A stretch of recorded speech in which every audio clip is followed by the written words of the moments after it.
चलिए तो good morning बच्चों। हाँ, तो हम लोग बात करते हैं आज भारत का सामान्य परिचय, इंडियन ज्योग्राफी हम लोग करेंगे।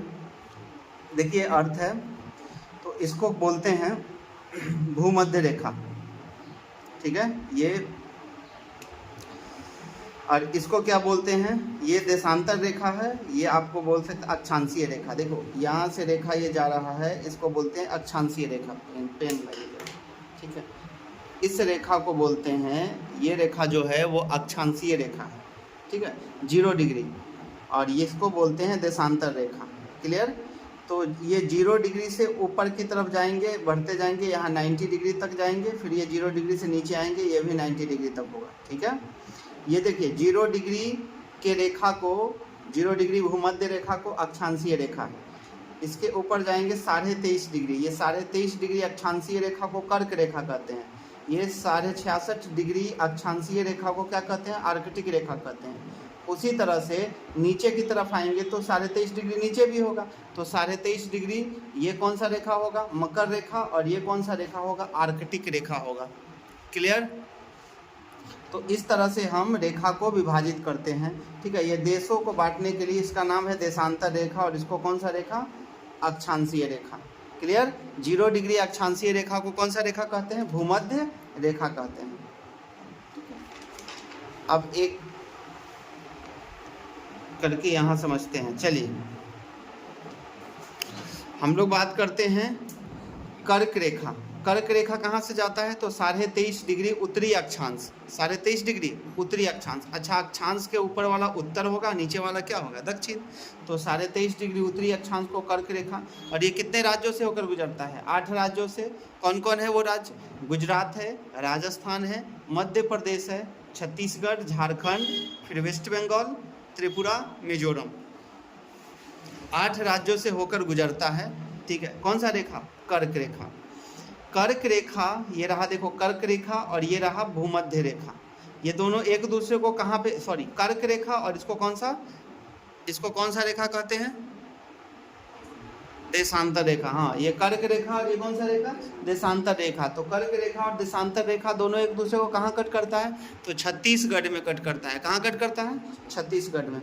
देखिए ये पश्चिमी घाट हुआ, ये जहाँ अगर हम लोग भारत का नक्शा बनाएंगे तो ये रहा पश्चिम की तरफ, ये रहा पूरब की तरफ, इधर बंगाल की खाड़ी और इधर हिंद महासागर, ठीक है। यहाँ पर अरब सागर और ये होगा हिंद महासागर। तो हम बोल सकते हैं कि हिंद महासागर के पास का जो घाट है भारत का क्षेत्र, ये पश्चिमी घाट है, और ये कौन सा, पूर्वी घाट है। तो अरब सागर है इधर, इधर कौन सा है, बंगाल की खाड़ी, और नीचे कौन सा महासागर, हिंद महासागर। भारत 3 तरफ से समुद्रों से घिरे के कारण इसको तटीय क्षेत्र कहते हैं। भारत कौन से क्षेत्र में आता है, तटीय क्षेत्र की परिभाषा क्या है, जो तीनों तरफ से किससे घिरा हो, समुद्र से घिरा हो। देखो 3 तरफ से भारत किससे घिरा हुआ है, समुद्र से घिरा हुआ है। तो पश्चिमी घाट और पूर्वी घाट कहाँ पे मिलता है, तो नीलगिरी की पहाड़ी पे मिलता है। नीलगिरी पहाड़ी पड़ता है यहाँ पे, ठीक है, तमिलनाडु का क्षेत्र, और यहाँ पे, ठीक है। चलिए अब हम लोग बात करते हैं क्षेत्रफल में। भारत में सबसे बड़ा राज्य कौन है, राजस्थान। क्षेत्रफल की दृष्टि से भारत का सबसे बड़ा राज्य राजस्थान, और यूनियन टेरिटरी देखें तो लक्षद्वीप। चलिए, तो क्षेत्रफल की दृष्टि से सबसे बड़ा राज्य राजस्थान है, और यूनियन टेरिटरी का बात करें तो, ठीक है, जम्मू कश्मीर यानी लक्षद्वीप का पार्ट हो गया। अगर सबसे छोटा देखा जाए तो कौन है, गोवा, और सबसे यूनियन टेरिटरी में सबसे छोटा तो लक्षद्वीप। सबसे बड़ा तो राजस्थान हो गया और जम्मू कश्मीर वाला, और छोटा में राज्य में सबसे छोटा गोवा, और यूनियन टेरिटरी में लक्षद्वीप। क्लियर। जनसंख्या में देखें तो सबसे बड़ा राज्य सबको पता है उत्तर प्रदेश, सबसे बड़ा जनसंख्या में, ठीक है। और यूनियन टेरिटरी में सबसे ज़्यादा, हाँ, दिल्ली। जनसंख्या में दिल्ली में सबसे ज़्यादा आदमी रहता है, और राज्य में यूपी में सबसे ज़्यादा, छोटा में सिक्किम, और यूनियन टेरिटरी में छोटा लक्षद्वीप। 7 बहनों का राज्य, देखिए नाम बहन है लेकिन नाम पहले अरुण से स्टार्ट, अरुणाचल प्रदेश, ठीक है। तो 7 बहनों का राज्य में ये 7 राज्य है जो दक्षिण भारत का, ठीक है, दक्षिण भारत नहीं, उत्तर पूर्वी भारत का, यानी पहाड़ी क्षेत्र है। ये कौन सा क्षेत्र है, हाँ, यहाँ पे ना भारत विशेष कर से समझिए तो इसको विशेष राज्य का दर्जा भी प्राप्त है, ठीक है। तो अरुणाचल प्रदेश है, असम है, मेघालय, त्रिपुरा, मिजोरम, नागालैंड, और कौन बचा? हाँ, कौन कौन बोल दिए? अरुणाचल प्रदेश एक हो गया, असम, मेघालय, मणिपुर, मिजोरम, नागालैंड और त्रिपुरा। टोटल कितने राज्य हैं? 7। इसको 7 राज्यों यानी 7 सिस्टर कहा जाता है इसको, ठीक है, 7 बहनों का राज्य। यूपी में 8 राज्य जो है और 1 यूनियन टेरिटरी जो बॉर्डर बनाता है। यूपी जो है वो 8 राज्यों के साथ बॉर्डर बनाता है। यूपी क्षेत्रफल में ही बड़ा नहीं है, बॉर्डर बनाने में भी सबसे आगे है। तो 8 राज्यों के साथ और 1 यूनियन टेरिटरी के साथ ये बॉर्डर क्या करता है? शेयर करता है। और सोनभद्र जिला यूपी का इकलौता ऐसा जिला है जो 4 राज्यों को टच करता है। कितने राज्यों को? 4 राज्यों को ये टच करता है। भारत का कितना ऐसा राज्य है और यूनियन टेरिटरी है जो समुद्र से सीमा बनाता है? तो 9 राज्य और 4 यूनियन टेरिटरी। 9 राज्य और 4 यूनियन टेरिटरी है जो समुद्री सीमा बनाता है। कौन सा सीमा? समुद्र सीमा। समुद्र से लगता हुआ 9 राज्य है और 19 राज्य और 4 यूनियन टेरिटरी है जो स्थल से सीमा बनाता है। अब देखो, समुद्र से लगने वाला यही ना होगा, पश्चिमी घाट में स्थित जितना राज्य है और पूर्वी घाट में स्थित जितना राज्य है, यही सब चीज़ क्या होगा? समुद्र से बॉर्डर बनाएगा। और स्थल से बॉर्डर बनाता हो ऊपर वाला जितना राज्य होगा, ठीक है, ये पहाड़ी क्षेत्र वाला और इधर नेपाल के साइड वाला राज्य जितना है टोटल, वो क्या हो? स्थल सीमा बनाएगा, ठीक है।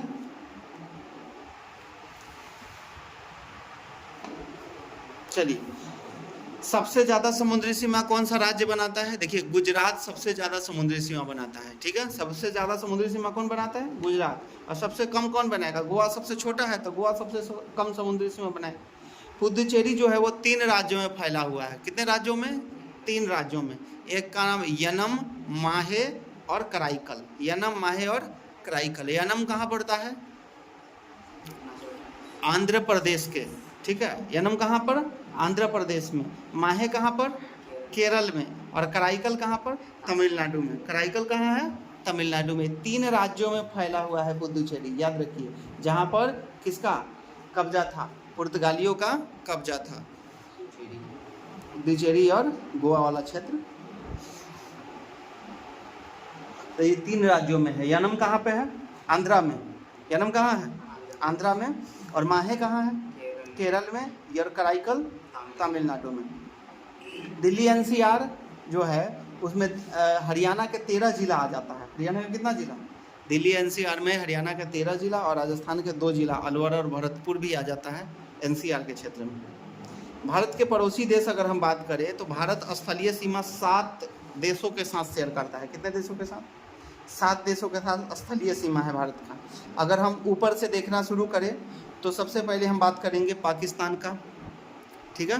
पाकिस्तान पड़ेगा ना जी। भारत के नक्शा देखिएगा तो भारत के नक्शा में, ठीक है, अगर हम यहाँ भारत का नक्शा ये देखें, ठीक है,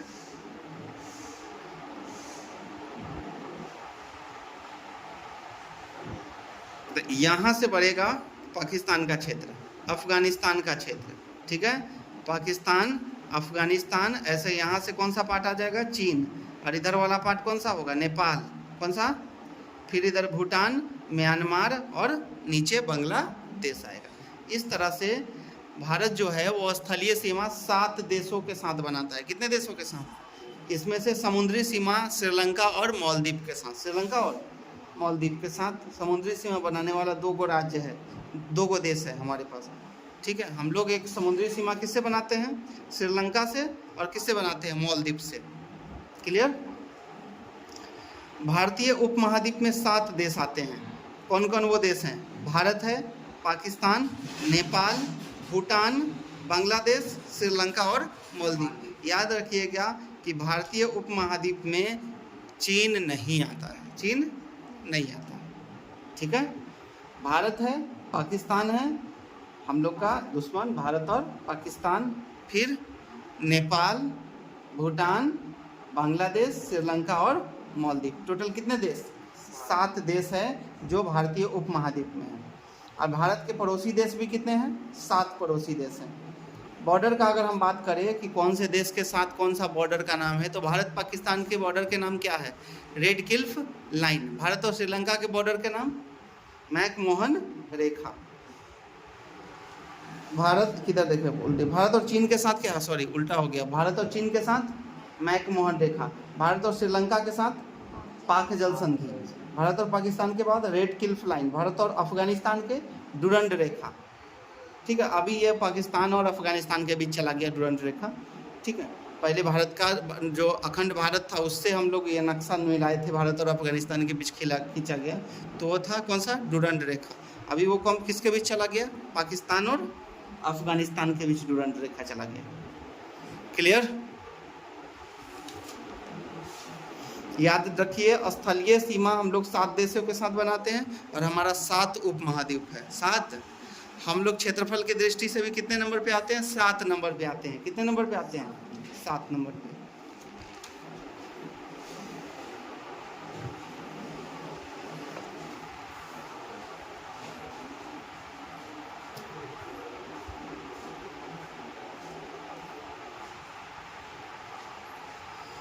चलिए 10 डिग्री चैनल, हम लोग चैनल का बात किए थे।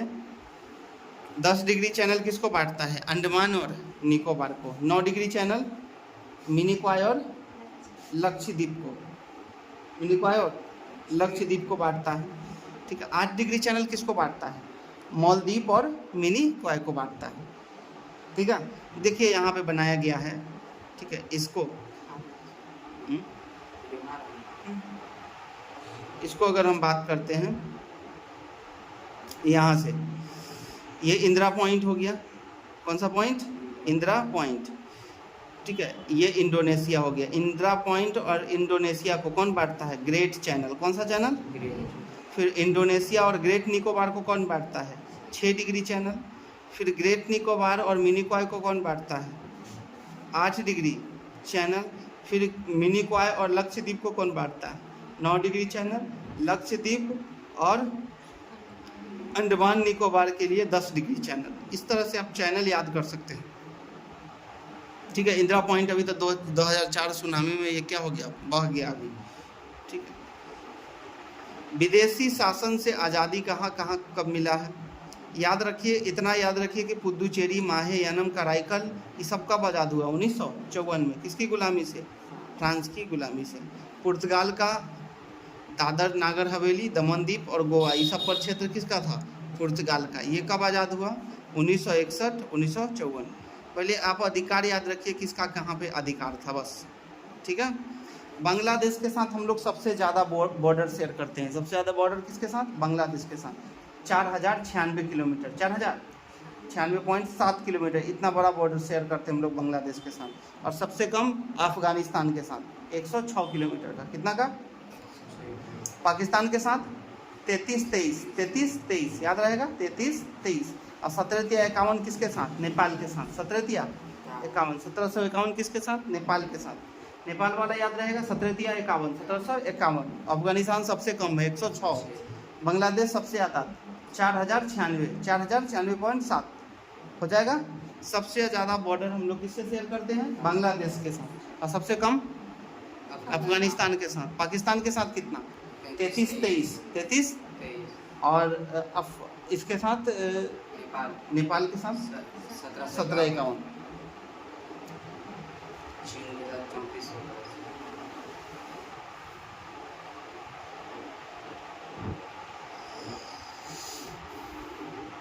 चलिए अब आते हैं हम लोग, एक चैप्टर हम लोग कर लिए, दूसरा पे आते हैं। देखिए, भूगर्भीय संरचना। कहा जाता है कि जब पृथ्वी थी तो कुछ ऐसी गोल आकृति थी, और जब था तो यहाँ पे पृथ्वी का जो प्लेट है वो टूटा, तो एक गोंडवाना भूमि और एक लॉरेशिया प्लेट में इस तरह से बीच से विभाजित हुआ है। ठीक है, देखिए ये बीच में जो है ना, ये 33 सागर बना हुआ है। तो लॉरेशिया ऊपर चला गया और गोंडवाना नीचे टूट गया, बीच में 33 सागर का बन गया। कौन सा सागर बचा, बना 33 सागर। ठीक है, बड़ा सा जो पृथ्वी का जो पार्ट था, ठीक है, वो 2 भागों में टूटा है। पृथ्वी का जो भारतीय प्लेट है वो 2 भागों में टूटा, गोंडवाना प्लेट और लॉरेशिया प्लेट में। और बीच में कौन सा सागर आ गया, 33 सागर आ गया। अब ये लॉरेशिया जब टूटा है तो इसी में यूरोप, एशिया और उत्तरी अमेरिका बना है, और गोंडवाना टूटा है तो इसमें भारत, अफ्रीका, ऑस्ट्रेलिया ये सब बना है। ठीक है, नीचे वाला गोंडवाना से टूटने से क्या क्या बना है, अफ्रीका, ऑस्ट्रेलिया, भारत, ये सब प्रायद्वीपीय क्षेत्र। क्लियर। भारत में प्री कैम्ब्रियन काल से टर्शियरी काल की चट्टानें हैं। प्री कैम्ब्रियन काल से लेके आज जो टर्शियरी काल है, बदलाव इतना होने के बाद, ठीक है, हम लोग अभी तक का मतलब प्री कैम्ब्रियन काल से टर्शियरी काल तक के चट्टानें अवेलेबल है। आर्कियन काल की चट्टाने को अगर हम बांटे तो ये आग्नेय चट्टान और कौन सा चट्टान, कैंथ्रित चट्टान कहलाती है। आग्नेय चट्टान कहाँ पे है, ठीक है, दक्षिण पर्वतीय क्षेत्र में। कहाँ पे, भारत का जो दक्षिण पर्वतीय क्षेत्र है, पश्चिमी घाट, ठीक है, वो आपको क्या कहाँ मिले, कौन सा चट्टान देखने को मिलेगा, आग्नेय चट्टान देखने को मिलेगा। कैंथ्रित चट्टान, अरावली पर्वत क्षेत्र, भारत का सबसे पुराना पहाड़ किसको बोलते हैं, अरावली, ठीक है, इसको विश्व की श्रेणी में सबसे ऊपर रखा गया है, ठीक है। तो आर्कियन की चट्टानें दो भागों में बांटे, आग्नेय और कैंथ्रित। कैंथ्रित में कौन कौन है, कैंथ्रित में आपको अरावली पर्वत का नाम आता है और आग्नेय को है दक्षिण पर्वतीय क्षेत्र होता है, ठीक है। अब हम धारवाड़ का बात करते हैं, तो ये अवसादी है और जीवाश्म रहित भी है। अवसादी में कौन कौन है, शिलोंग में देखने को मिलेगा अवसादी चट्टान, और जीवाश्म रहित जिसमें जीवाश्म नहीं है, जैसे वो अरावली का क्षेत्र हो जाएगा, उसके बाद छोटा नागपुर का और धारवाड़ की पहाड़ी, कौन सा, ये आपको मिलेगा धारवाड़ क्षेत्र में। कुडप्पा क्षेत्र में चूना पत्थर देखने को मिलता है। कुडप्पा क्षेत्र की पहाड़ी से सबसे ज़्यादा क्या मिलता है, चूना। कहाँ से निकाला जाता है ये, कुडप्पा से। छोटा नागपुर जो रांची है और अरावली के क्षेत्र से कुडप्पा पहाड़ी मिल जाएगा।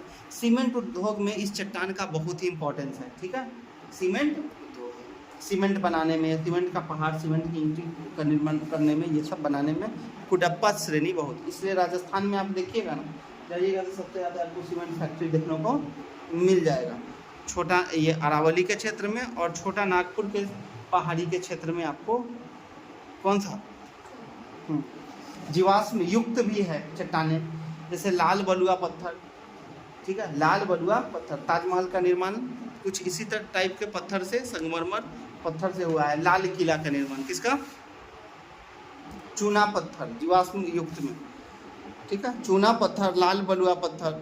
तो क्या क्या देखिए, आर्कियन चट्टान, धारवाड़ चट्टान, कुडप्पा चट्टान और कौन, जीवाश्म युक्त चट्टान। जीवाश्म युक्त चट्टान जैसे लाल बलुआ पत्थर और चूना पत्थर। कुडप्पा वाला श्रेणी कहाँ मिलेगा, अरावली के श्रेणी में, छोटा नागपुर में और रांची कुडप्पा वाला क्षेत्र में।